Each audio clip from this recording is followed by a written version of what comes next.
Nabila doit accoucher au mois de juin et plus la date du terme approche, plus elle se confie.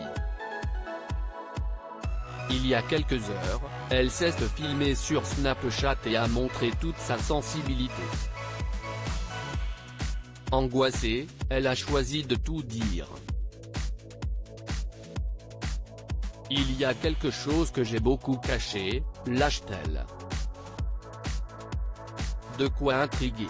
La femme de Thomas Vergara a décidé de se montrer et de se parler sans filtre. J'ai honte de vous dire que j'ai peur. La vérité si est que j'ai trop peur.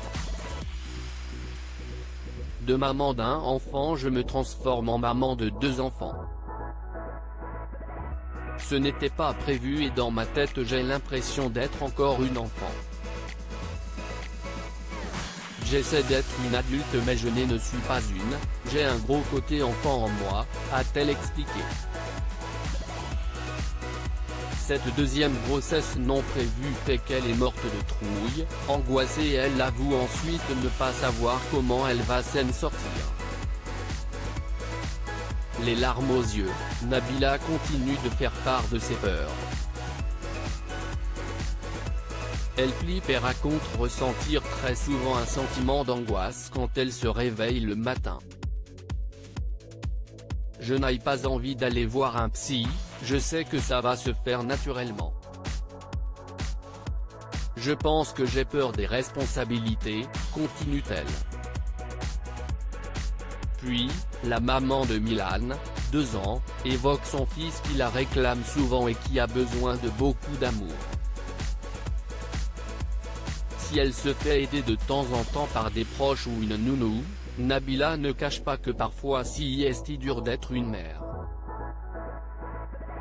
Je suis trop sensible avec mon fils. Quand je lui dis non je souffre et quand je le vois pleurer, je ne le montre pas mais je souffre de l'intérieur. Je me dis que déjà ce n'est pas facile tous les jours avec mon fils alors là. Ajoute-t-elle toujours très émue.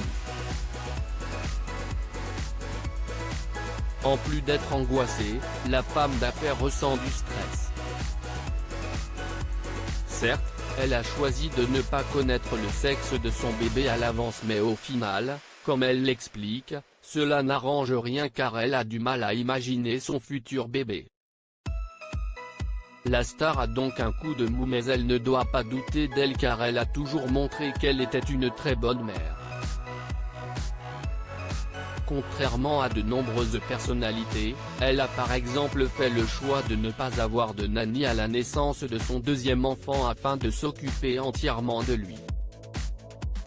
Espérons pour elle que ce passage à vide passera vite.